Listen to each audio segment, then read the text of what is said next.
Okay, so I have promised myself that I was going to do a video every day to document my life. Um, just my life. So if I upload this, which I probably won't, but if I do, my name is Isla, and I have two boys. Anthony, who is 17, and Amon, who is 11. I am a caretaker. Amon is of my dad, who is 80. My dad has dementia. He's blind. He doesn't walk. I do all of his daily care needs. And then I have my son, Amon. Amon has cerebral palsy, he has epilepsy, he has scoliosis, he has dysphagia, he has a lot of things going on. He's on a feeding tube, and he doesn't walk. What else? He's a big boy though. All the things I named, you automatically think that he's little. He's not. He is a very big boy. He has a nurse 6 days a week, usually from 8 to 8, which is awesome, because it gives me time to care for my dad. On Sundays, it's me, him, my sister just came here. She's here helping me with my dad, and she helps with my sons too. And my 18-year-old is, 17, 18. He's about to move away because it's time for him to grow up a little bit. But he always can come home. It just, he going to stay with his uncle. Taking care of those two by themselves, Amon all his life, and my dad for the past year and a half has been a struggle. I just recently went back to work. I work overnights at Amazon. Overnights give me a chance to have a peace of mind. I struggle a lot with depression and things like that. So when I'm here, I don't have time to dwell on my issues because I have two people that have way more issues than I do.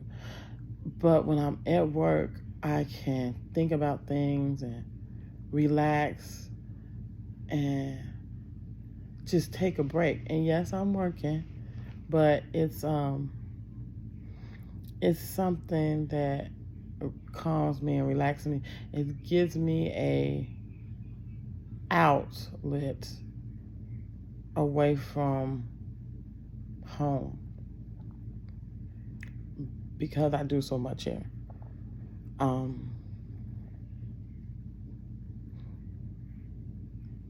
remember telling my family that I go to work to get away from my house. And until recently, they thought I was kidding. So I don't know why. But my dad is a handful. It is 11 o'clock. I woke him up earlier today. He just didn't want to get up. He fighting me, and I'm like, so he has therapy at 1. So I have to get him up.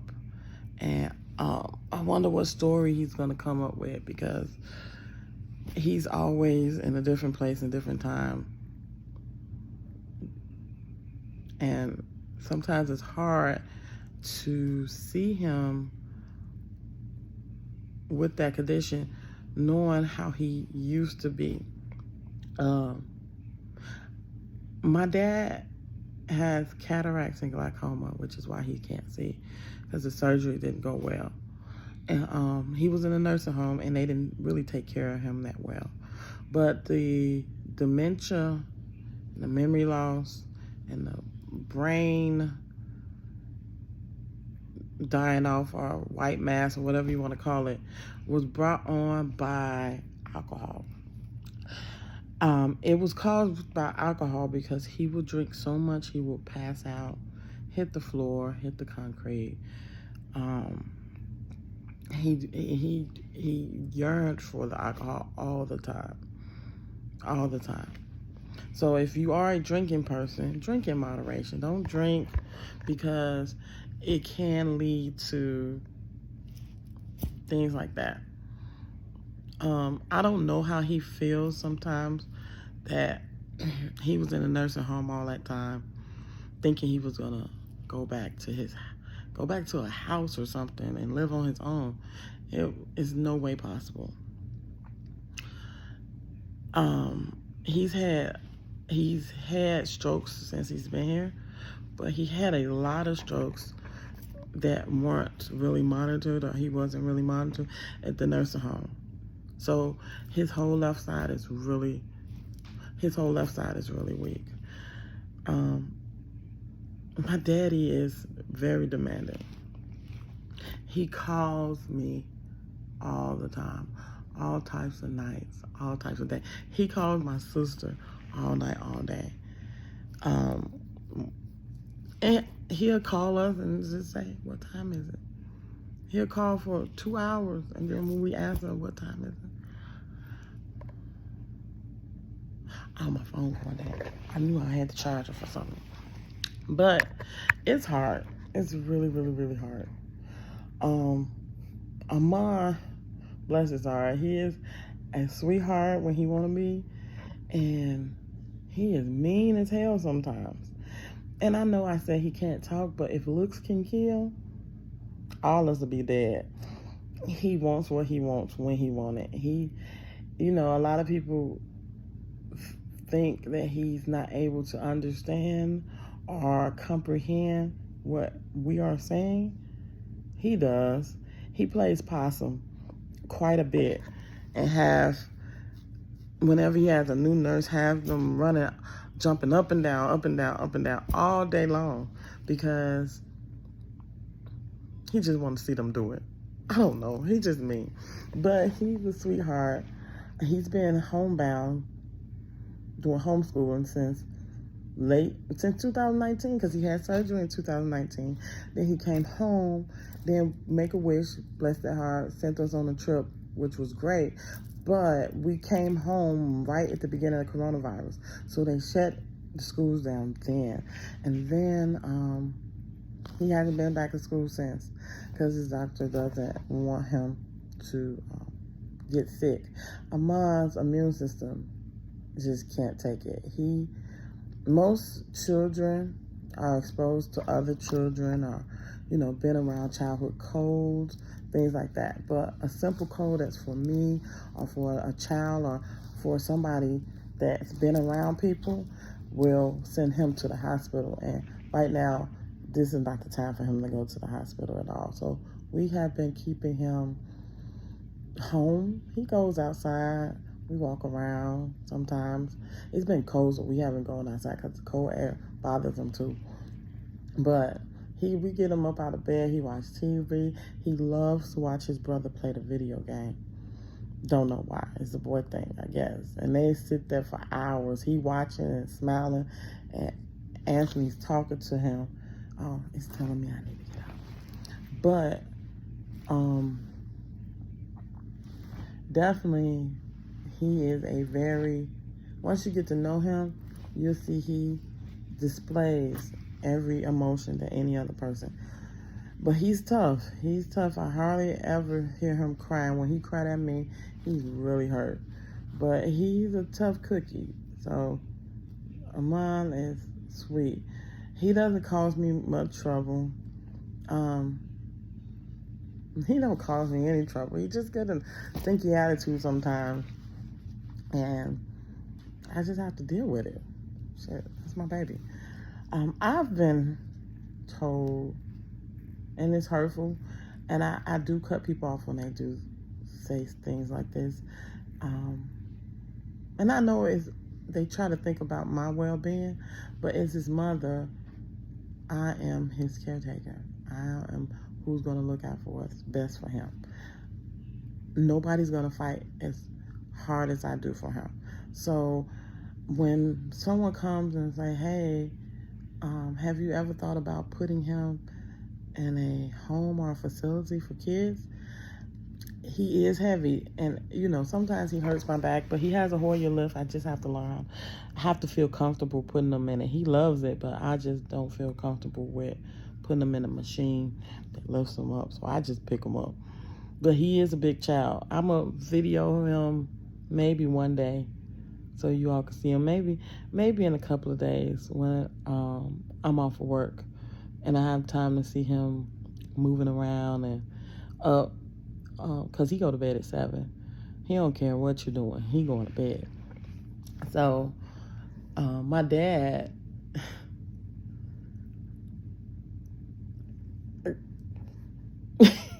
So, me and my sister were having a conversation. And I said, I really can't have company in my house because my dad calls my name all day. All day, in the middle of the night, early in the morning, all day long, while I'm trying to sleep. I take short naps before I go to work. So I come home, I go to sleep, I wake up, I get him ready, I get his breakfast and stuff done. Sometimes he don't want to go get up. He don't want to get up, so I go back to sleep, and I get up and then I go back in there, which I'm gonna do in a minute. But mail company, no. Anybody spending the night, no. Any of my girlfriends, friends, or whatever that I may have hanging out and we enjoying the night, no.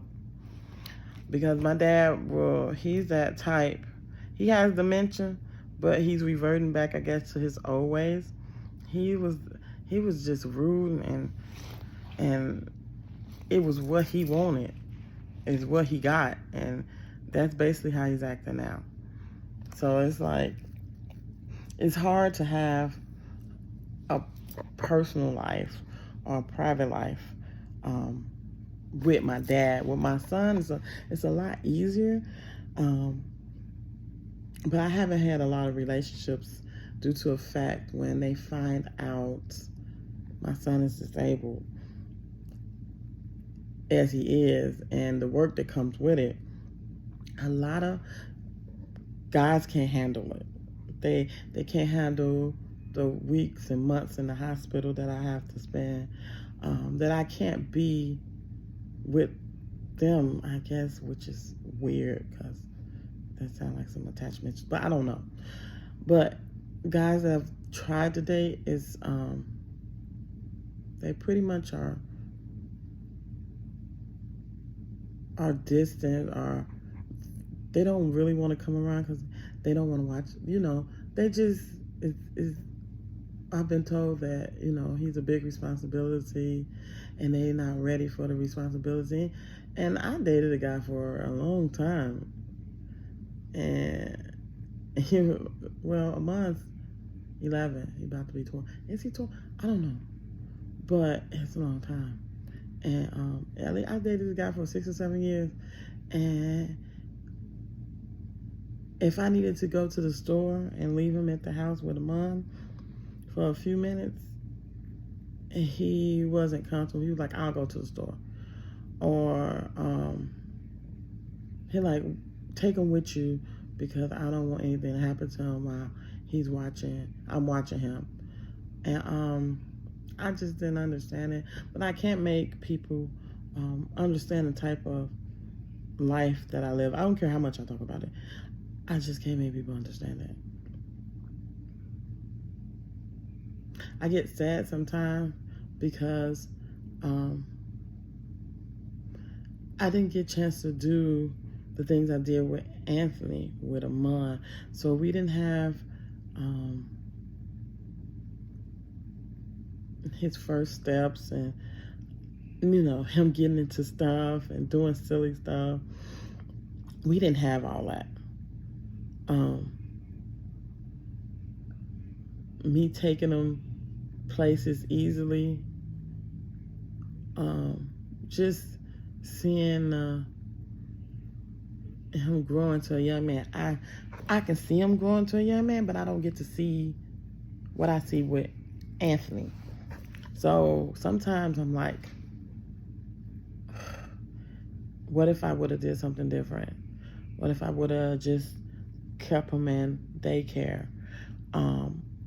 Because he wasn't born like that. He was premature, but he was not born with those type of issues. And I'm going to explain that in another video, but he wasn't born with those issues.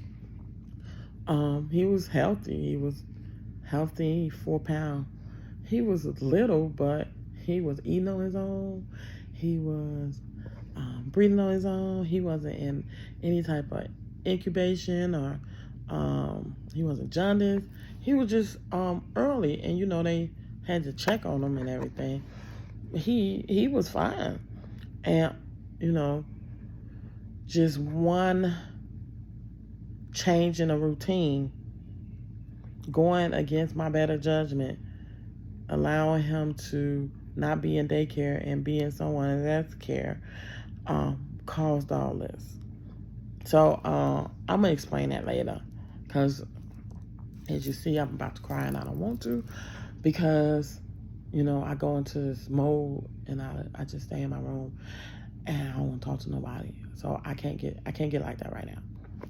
But I'll explain that later. But he wasn't born like that. And it's hard sometimes to see how big he's such a big boy. And how tough he's been. And it's like he's fighting to stay with me. Because I don't know what I'm going to do. I truly don't know what I'm going to do if something happens to him. I have to put up. I go into a mode when he goes into the hospital where I have to be his spokesperson. So I don't have time to be emotional or crying and screaming, because I need to know what's going on and what we can do to help him. So I can't break down. I can't cry and be screaming and be all up in my emotions at the time, because I have to focus and concentrate on what we need to do for him. I think at first the nurses didn't understand, but I think now, as they've seen him constantly throughout the years, they're like, yeah, he's, you know, they don't have a problem with me leaving him at the hospital and coming home, because I don't like to sleep at the hospital, or going to work and coming, because Amon is weird. As long as he see me like one time, he was always fine. He was little and he used to go to the hospital. Everybody wanted to keep him as their patient because he doesn't fuss. It's like I had 2 only children. He's very content with watching his TV. If you bring the little dogs, they have dogs in Choa in Atlanta, and he would let the little dog lay on his leg. For a while, they thought he was a little girl because he had so much hair. So he finally got a haircut. Now he look like a little knucklehead boy. But he was good until around 5 o'clock. Around 5 o'clock, he will scream bloody murder, crying. And they'll call me and they'll be like, you need to come up here and talk to him. And so I'll come up there and I'll say, hey, Amon, like, I'm here. What's wrong? And he'll be, man, I just fussing. And I'm like, well, I had to go to work. I talked to him. And by 6 o'clock, he calmed down. And he looked at me like, okay, you can go. I saw you. You okay? And If I didn't leave that room by 7 o'clock, he was fussing again. Because we didn't co-sleep. He slept in his own bed when he was little. I slept in my own bed. We did not co-sleep. I didn't co-sleep with any of my children. Any of them. Neither one of those. They not sleeping in the bed with me. So they're used to sleeping in the bed by themselves, and they like their space. So he would look at me like, get out my room. And I go in the hallway and I'll talk to the nurses for a minute and just wait. They were like, and he'll just go to sleep. He just needed to see me. And it was always at 5 o'clock. And it was because at 5 o'clock, that was the time I usually got off of work. And the bus would drop him off at my job, and I'll take him home, or they'll meet me at my house. Or they'll meet me wherever. They were flexible like that. He went to pediatria, and they closed all the pediatrias in Georgia, which was sad. It makes no sense. But he's just that child. Everybody at the hospital loves him. Like, then I seen him go from a little tiny little thing to this great big old boy that looked like he should be walking around and slapping people upside their head, but he not. And it's just hard. It's really hard. But on that another day, I explain a lot more as the days go on, but it's at my 20-minute mark, and I have to go get Daddy up. Try to get him up. He gonna get up because he got therapy, and get him together and get him fed and dressed and all that good stuff. And then I have to get myself showered because it's cold. It's cold outside, so I shower when I get home and I shower before I leave. I had to do it like a few hours before I leave because I need to close my pores up. I can't get sick. And tomorrow, when I wake up from my bedtime, which is my morning time, I will talk more about what we do in a day, because I know everybody's wondering, like, how the hell do you juggle all this stuff? So I'll tell you, I have to be in high energy at all times. Just know that. I get to relax when I'm on vacation, but I'm on high alert 24/7, even in my sleep. So I will talk to everyone later. Maybe this will come up on YouTube channel. I don't know. But okay. Have a good day.